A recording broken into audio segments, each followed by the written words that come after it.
Bulletin కి స్వాగతం. కేంద్ర మంత్రి జి కిషన్ రెడ్డి మీడియాతో మాట్లాడుతున్నారు.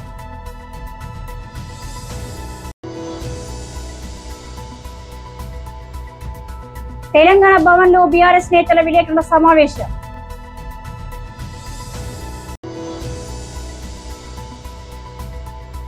తాడేపల్లి పార్టీ కేంద్ర కార్యాలయంలో MLC Mondithoka Arun Kumar press meet.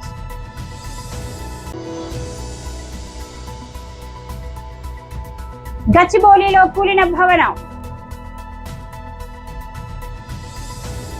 కేంద్ర మంత్రి జి కిషన్ రెడ్డి మీడియాతో మాట్లాడుతున్నారు. మిత్రులందరికీ నమస్కారం. ముందుగా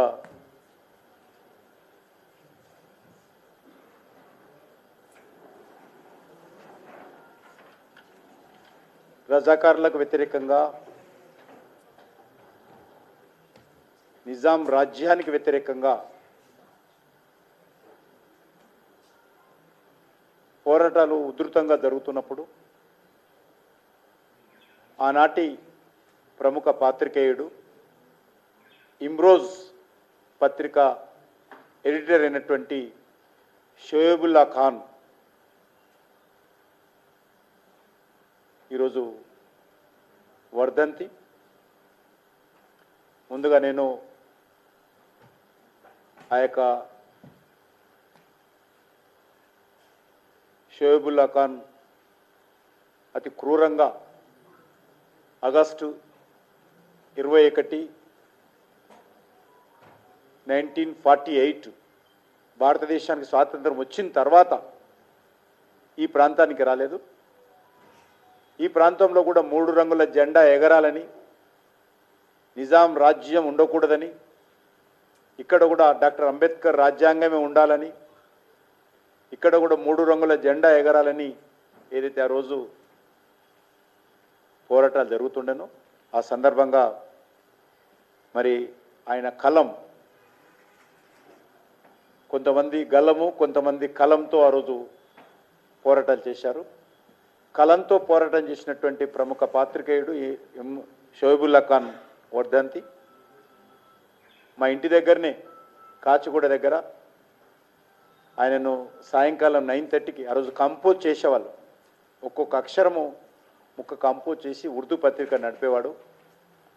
9:30కి 10 మధ్యలో మొత్తం పేపర్ అంతా కంపోజ్ చేసి ప్రింటింగ్ ఇచ్చి సైకిల్ మీద ఆయన ఇంటికి వెళ్తున్నప్పుడు మన కాచిగూడ స్టేషన్ లింగపల్లి చౌరస్తా మెయిన్ రోడ్డు మీద రజాకారులు అడ్డుకొని ఆయన చేతులు నరికారు. నువ్వు రాస్తున్నావు కదా స్వాతంత్రం కోసము నిజాం రాజుకు వ్యతిరేకంగా అని చెప్పి ఆ చేతులు నరికారు. ఆ తర్వాత బాగా పెద్ద ఎత్తున ఇప్పుడు హాస్పిటల్స్ కూడా తక్కువ, మొత్తం రక్తం అంతా పోయి నెక్స్ట్ డే 22వ తేదీ సరిగ్గా ఇదే రోజు ఈ డే ఆగస్టు 22వ తేదీ నాడు ఆయన స్వర్గస్థుడు కావడం జరిగింది. ఏదైతే బర్కత్పురలో బీజేపీ ఆఫీస్ కంటే ముందు చెమ్మన్ దగ్గర బూరుగుల రామకృష్ణరావు ఆయన ఇల్లుండేది. ఆయన ఇంట్లోనే ఒక రూమ్లో ఈ యొక్క ఇమ్రేజ్ పేపర్ నెట్వర్క్, ఇప్పుడు అక్కడ నేను ఎలక్షన్ ఆఫీస్ పెడుతుంటాను చౌరస్తా మీద, బర్కత్పుర చెమ్మన్ ఏతున్నదో అక్కడ నేను ఎలక్షన్ ఆఫీస్ పెడతాను. అదే బిల్డింగ్లో ఆయన ఇమ్రోజ్ పత్రిక ఉండేది. అక్కడనే పత్రిక అంతా రాత్రంతా వర్క్ చేసి సాయంకాలం సైకిల్ మీద వెళ్తున్నప్పుడు చంపారు. అలాంటి వ్యక్తికి ఈరోజు నేను ప్రముఖుడైనటువంటి మరి బలిదానమైనటువంటి ప్రముఖ స్వతంత్ర సమరయోధుడు, పత్రికా విలేకరైనటువంటి షోయబుల్లా ఖాన్కు నా తరఫున, భారతీయ జనతా పార్టీ తరఫున, కేంద్ర ప్రభుత్వం తరఫున నేను ఘనమైనటువంటి నివాళులు అర్పిస్తా ఉన్నాను. తెలంగాణ భవన్ లో బీఆర్ఎస్ నేతల విలేకరుల సమావేశం. ఇంతకుముందు మాట్లాడి చర్చించి ఈ రాష్ట్రంలో లక్షలాది మంది ఉద్యోగులు ఈ ప్రభుత్వం ఇచ్చిన హామీలను నమ్మి వారి కుటుంబాలతో సహా అవుట్సోర్సింగ్ ఉద్యోగులు కావచ్చు, రిటైర్డ్ ఉద్యోగులు కావచ్చు, ప్రభుత్వ ఉద్యోగులు కావచ్చు, ప్రభుత్వంలో అధికారంగా రావడానికి కీలక పాత్ర పోషించిన మాట అందరూ తెలిసిన విషయమే. ఎందుకంటే అందరి ఓట్లు ఎవరికి ఓట్లు వేసారో తెలియదు, కానీ ఎంప్లాయీస్ ఎటు వేసింది అనేది పోస్టల్ బ్యాలెట్ ద్వారా అర్థమైపోతుంది. పల్స్ అనేది అర్థమైపోతుంది. మరి ఎందుకు వేసిండ్రా అని ఆ రోజు అడిగినప్పుడు, మీరు దేశంలో అత్యధిక పిఆర్సీ ఇచ్చినా, ఇంకా అవుట్సోర్సింగ్ ఉద్యోగులకు కూడా మీరు 30% పిఆర్సీ వర్తింపజేసినా కూడా అంతకన్నా మెరుగైనటువంటిది ఈ ప్రభుత్వం ఇస్తున్నందుకు వేసినాము, ఇవాళ బాధపడుతున్నాం అనేటువంటి మాటలు మేము వింటా ఉన్నాం. మీకు తెలుసు, ఈ ప్రభుత్వాన్ని మేము ఒకటే అడుగుతా ఉన్నాం, ఉద్యోగులను వేధించిన, ఉద్యోగులను ఇచ్చిన హామీ నెరవేర్చకపోయినా మేము ఎట్టి పరిస్థితుల్లో ఊరుకోం. తెలంగాణ రాష్ట్రం రావడానికి మేము ప్రధాన కారణం. కేసీఆర్ గారు రాజకీయ ప్రక్రియ ద్వారా తెలంగాణ ఉద్యమాన్ని శ్రీకారం పుట్టినప్పుడు వారి వెన్నంటూ ఉండి సకల జనుల సమ్మె, సహాయ నిరాకరణ నుంచి అనేక ఉద్యమాలు, మిలియన్ మార్చ్, సాగరహారం, సంసద యాత్ర, సమరబేరి అన్నిట్లో ప్రధాన భూమిక పోషించింది తెలంగాణ ఉద్యోగులు. నాడు మన్మోహన్ సింగ్ ప్రధానమంత్రి గారికి కేసీఆర్ గారు మమ్మల్ని తీసుకుపోయి కల్పించినప్పుడు వీళ్ళందరూ కూడా ఉద్యోగ సంఘ నాయకులు, అంటే వీళ్ళకేం సంబంధము, తెలంగాణ వస్తే వీళ్ళకేం లాభమా అని అడిగిండు అందరి ముందర. ఏం రాదు, మరి ఏం రాకుండా ఎందుకు కొట్లాడుతున్నారంటే తెలంగాణ ప్రజల గురించి అంటే ఆయన ఆశ్చర్యపోయిండు. నిజంగా దేశంలో ఒక ప్రజల గురించి, వాళ్ళ హక్కుల గురించి కాకుండా ఒక ప్రాంతం గురించి కొట్లాడినటువంటి వ్యవస్థ ఉంది అంటే దేశంలో తెలంగాణ ఉద్యోగులు అని చెప్పి ఆనాడు ప్రశంసించినటువంటి సంఘటన గుర్తు చేస్తా ఉన్నాం. మాకు అందరికన్నా ఎక్కువ బాధ్యత ఉంటుంది, ఉద్యోగులకు కానీ, వ్యవసాయ కుటుంబాలకు కానీ, కులవృత్తులకు కానీ, ఎవరికి అన్యాయం జరిగినా మాకు ఇక్కడ ఉన్నటువంటి మేమందరం కూడా ప్రశ్నిస్తాం, వెంటాడతాం, అమలు చేసే దిశగా మేము చేస్తాం. మా ప్రభుత్వంలో కూడా మేము కొట్లాడినాం, చాలా వరకు చేయించినాం, కొంచెం కాకపోవచ్చు కాక. మేము ప్రభుత్వం ఉండి కూడా అసెంబ్లీ కూడా మాట్లాడినాం, అసెంబ్లీ కూడా ప్రశ్నించినాం. చూడండి, కావాలంటే అసెంబ్లీ కూడా ఎన్నో ప్రశ్నలు ఇచ్చినాం అన్ని డిపార్ట్మెంట్ల పైన. తాడేపల్లి పార్టీ కేంద్ర కార్యాలయంలో MLC Mondithoka Arun Kumar press meet ప్రశ్నించడం జరుగుతుంది. దానికి కొత్తగా తెలుగుదేశం ప్రభుత్వం వచ్చి డిఎస్సి అక్రమాలు కాదు, తూచ్ అది అక్రమాలే కాదు, మేము చాలా పారదర్శకతో నడిచాం, ఏపీపీఎస్సిలోని అక్రమాలు జరిగినాయి,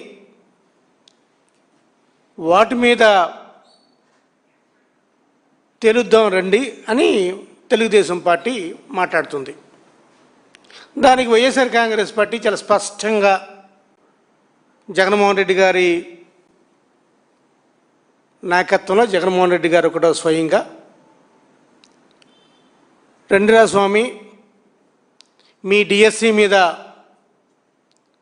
సిబిఐ విచారణ చేయండి, అదేవిధంగా ఏపీపీఎస్సి మీద కూడా సిబిఐ విచారణ చేయండి, ఈ విచారణ రెండు విచారణలు చేయండి అని చెప్తే, మరి తండ్రి కొడుకులు ఎందుకనో సిబిఐ అంటే వాళ్ళకి బీపీ ఎక్కువ పెరిగిపోతుంది, అంటే వాళ్ళకి హార్ట్ బీట్ ఎక్కువ తొందరగా పెరిగిపోతుంది, సిబిఐ అంటే వాళ్ళకి గుండెలో దడ పట్టుకుంటుంది.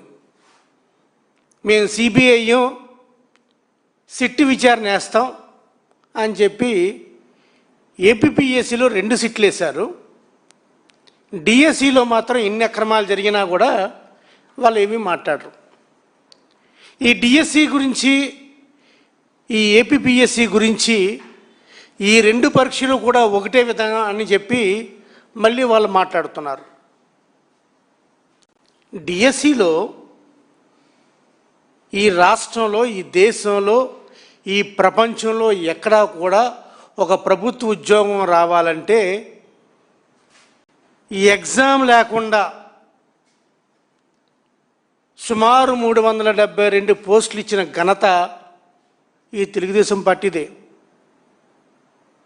మరి ఇది ఎగ్జామ్ రాయకుండా ఉద్యోగం అంటే మరి ఏ రూల్ బుక్ ఉందో, ఏ రూల్ బుక్లో రాసుందో, ఏ చట్టం చెప్తుందో, ఏ జీవో చెప్తుందో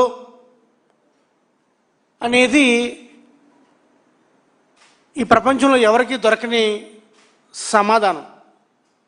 ఈ ప్రపంచంలో ఎక్కడా కూడా పరీక్ష రాయకుండా ఉద్యోగం అనేది ఒక్క తెలుగుదేశం ప్రభుత్వం, అది 372 పోస్టులు స్పోర్ట్స్ కోటా కింద లోకేష్ గారు ఇవ్వటమే. ఒక ఉద్యోగం గురించి సుమారు 4 జీవోలు ఇచ్చిన ఘనత కూడా తెలుగుదేశం ప్రభుత్వందే. హైదరాబాద్ లోని గచ్చిబౌలిలో శనివారం విషాదం చోటు చేసుకుంది. ఆంజనేయ నగర్ లో నిర్మాణంలో ఉన్న ఓ 7 అంతస్తుల భవనం ఒక్కసారిగా కుప్పకూలింది. ఈ దుర్ఘటనలో 2 కార్మికులు అక్కడికక్కడే మృతి చెందగా మరో వ్యక్తి తీవ్రంగా గాయపడ్డారు. మాదాపూర్ సర్కిల్ పరిధిలోని ఆంజనేయ నగర్ లో ఈ ప్రమాదం సంభవించింది. మృతులను మధ్యప్రదేశ్ కు చెందిన మోపత్ ఉమేష్ గా గుర్తించారు. తీవ్రంగా గాయపడిన రమణారెడ్డిని చికిత్స నిమిత్తం స్థానిక ఆసుపత్రికి తరలించారు. సమాచారం అందిన వెంటనే హైడ్రా డిఆర్ఎఫ్ బృందాలు ఘటనా స్థలానికి చేరుకొని సహాయక చర్యలు చేపట్టాయి. విక్టిమ్ లొకేషన్ సిస్టమ్ సహాయంతో చిత్రాల నుంచి 2 మృతదేహాలను వెలికితీసి పోలీసులకు అప్పగించినట్లు ప్రాంతీయ అగ్నిమాపక అధికారి సుధాకర్ తెలిపారు. ప్రమాద సమయంలో భవనంలోకి 2 కార్మికులు వెళ్లారని స్థానికులు చెప్పడంతో చిత్రాల కింద మరెవరైనా చిక్కుకున్నారా అనే కోణంలో గాలింపు చర్యలు కొనసాగుతున్నాయి. కేవలం 50 గజాల స్థలంలో ఎలాంటి అనుమతులు లేకుండా ఈ భవనాన్ని అక్రమంగా నిర్మిస్తున్నట్లు అధికారులు ప్రాథమికంగా గుర్తించారు. నిబంధనలకు విరుద్ధంగా చేపట్టిన ఈ నిర్మాణంపై జీహెచ్ఎంసీ టౌన్ ప్లానింగ్ అధికారులు గతంలోనే నోటీసులు జారీ చేశారు. అయినప్పటికీ భవన యజమాని కాజా క్షేత్రస్థాయి అధికారులకు ముడుపులు చెల్లించి పనులు కొనసాగించారని స్థానికులు ఆరోపిస్తున్నారు. తెలంగాణలో ఈ నెల 24వ తేదీ అర్ధరాత్రి నుంచి నిర్వహించనున్న ఆటో స్కూల్ వ్యాన్ల బంద్ సందర్భంగా బీఆర్టీయూ రాష్ట్ర అధ్యక్షుడు మారయ్య ఆధ్వర్యంలో ఈసీఐఎల్ కేబుల్ బ్రిడ్జ్ నుంచి మల్లాపూర్ శివ హోటల్ చౌరస్తా వరకు ర్యాలీ నిర్వహించారు. ర్యాలీలో దాదాపు 300 ఆటోలలో 500 మంది ఆటో డ్రైవర్లు పాల్గొన్నారు. ఈ సందర్భంగా మారయ్య మాట్లాడుతూ ఆటో మోటార్ రవాణా కార్మికుల న్యాయమైన డిమాండ్లను ప్రభుత్వం తక్షణమే పరిష్కరించాలన్నారు. ప్రభుత్వం ఈవీ వాహనాలను ఆర్టీసీకి అనుసంధానం చేసి తమ పొట్ట కొడుతుందన్నారు. కాంగ్రెస్ ప్రభుత్వానికి రాష్ట్రాన్ని పాలించే నైతిక హక్కు లేదన్నారు. అన్ని కులాలకు చెందిన వారు నేడు ఆటో రవాణా రంగం మీద ఆధారపడి బతుకుతున్నారని అన్నారు.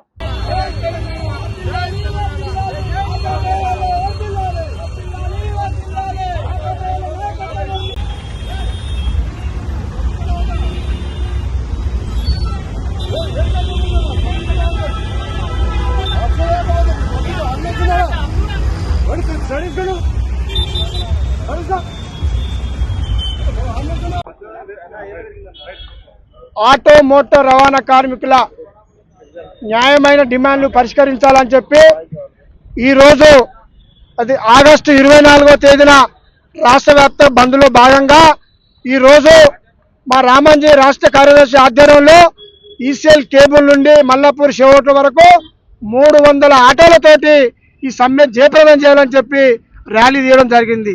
ఈ సందర్భంగా మీ మీడియా ముఖంగా ఆటో కార్మికుల పక్షాన ఈ రాష్ట్ర ప్రభుత్వానికి మేము తెలియజేస్తున్నాం.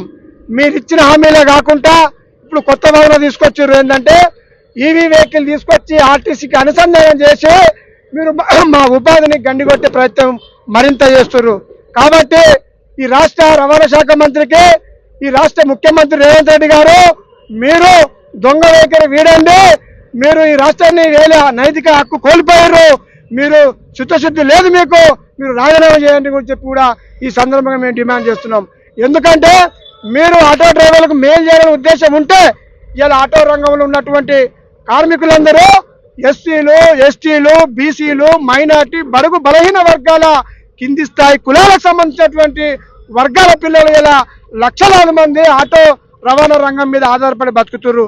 కాబట్టి నువ్వు నిజంగానే మాకు మేలు చేయాలనుకుంటే, నువ్వు పొల్యూషన్ లేకుండా చేయాలనుకుంటే రాష్ట్రంలో ఈవీ ఆటోలను లక్షలాది ఆటోలు తీసుకురా, 50% సబ్సిడీ తోటి మాకిచ్చి నీ నిజాయితీ నిరూపించుకో.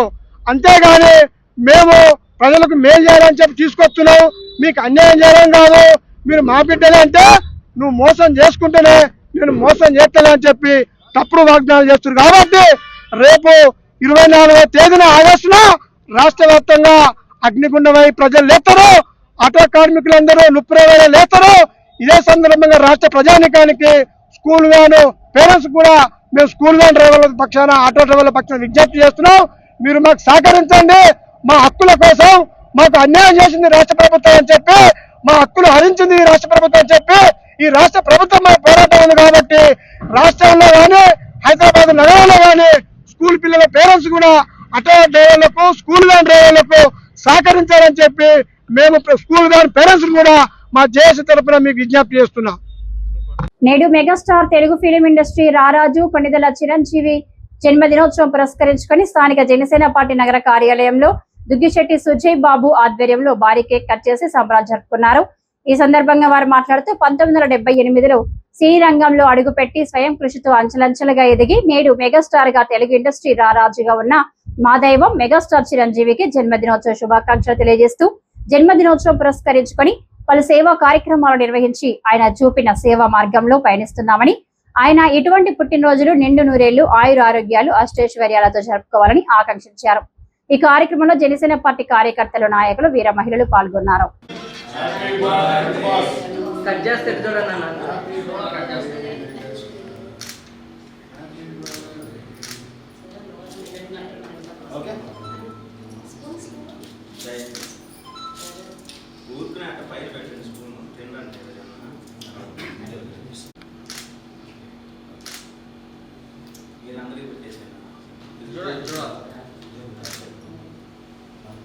బర్త్డే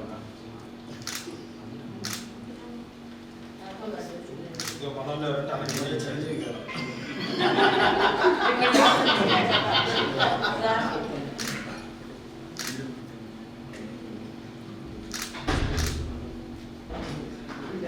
వస్తున్నా పని అయిపోయింది ఎందుకు వెళ్ళాను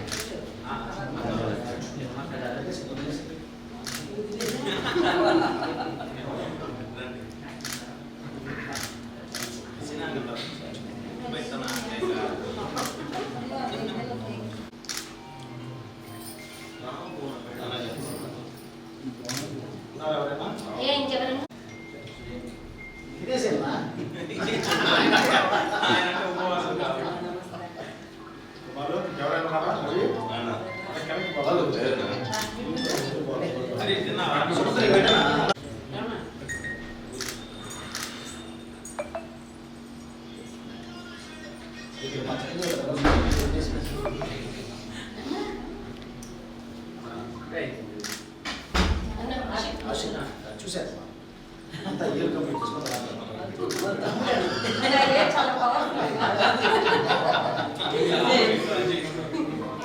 రామన్నకి పెట్టండి ఎవరు పెట్టినా పెట్టండి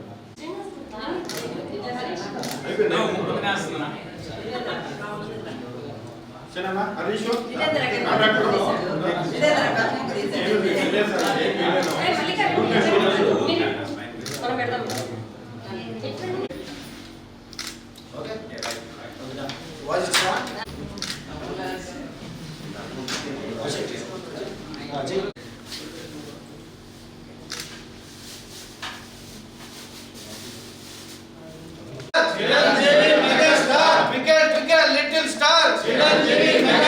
happy birthday megastar Chiranjeevi garu. Happy birthday.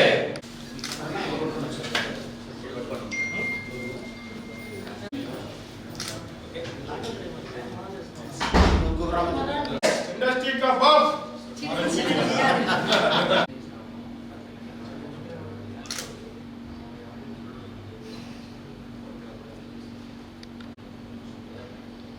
Happy birthday megastar Chiranjeevi garu. Happy birthday.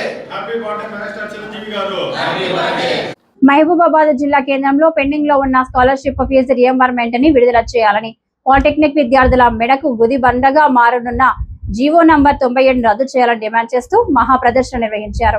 ప్రదర్శన అనంతరం ఆర్డీఓ కార్యాలయం ముందు ధర్నా నిర్వహించిన సందర్భంగా పీడీఎస్యూ రాష్ట్ర ఉపాధ్యక్షుడు భువనగిరి మధు మాట్లాడుతూ ప్రభుత్వ విద్యార్థుల పట్ల నిర్లక్ష్యంగా వ్యవహరిస్తుందని, ఐక్య పోరాటాలు నిర్వహిస్తామని ఆయన చెప్పారు. జిల్లా అధ్యక్షుడు ఎం మహేష్, షబ్బీర్, నిఖిత, లిఖిత, ప్రసాద్, వరద, సారథి తదితరులు పాల్గొన్నారు.